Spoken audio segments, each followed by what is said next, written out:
It is so amazing that I used to be a 300-pound guy, and I thought that was it. Could barely read, could do anything, and now, what was inside that person was this guy that's in front of you today.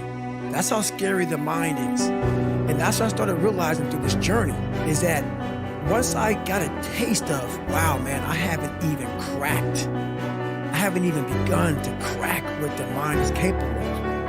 And what I started realizing is on the other end of suffering, that's the real growth of life. And I talk about another thing called theory and practice. A lot of people are theorists.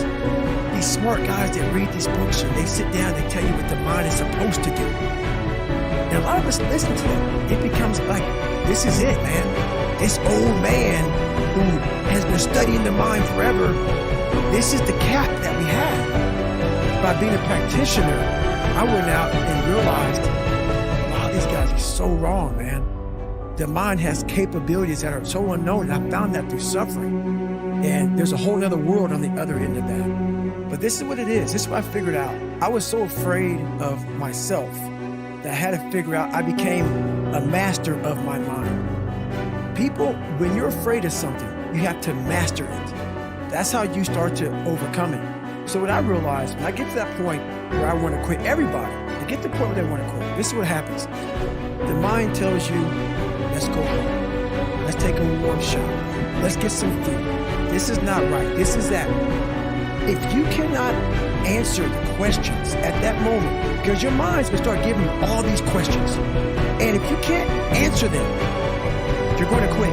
What I realized when I was going through Budge, Ranger School, I was doing 100-mile race, 200-mile races, pull-up records, my mind would come creeping in. Like I was doing 4,030 pull-ups at 2,000 pull-ups.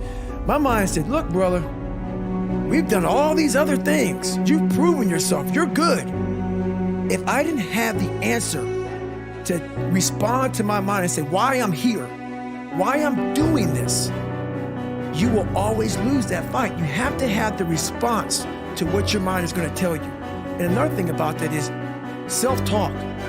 A lot of people have like these big four on mental toughness. All that is crap about self-talk, visualization. It's true, but the thing about self-talk and all these things, they ask me, what do you think about when you're on mile 100 of a 205-mile run? What are you thinking about when you realize you've run for 24 hours and you have 24 more hours to run? You have another 105 miles. What goes through your mind?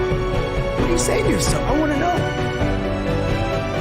A lot of people think self-talk works. It does. But it doesn't work without the suffering before your mind starts saying we need self-talk.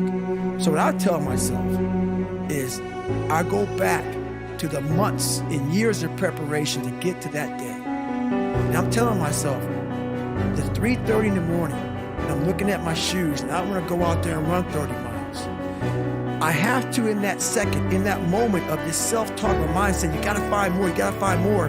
I once again calm down, go back into my mind, in my cookie jar, I call it, and I have to reflect back on the crap I did to get here.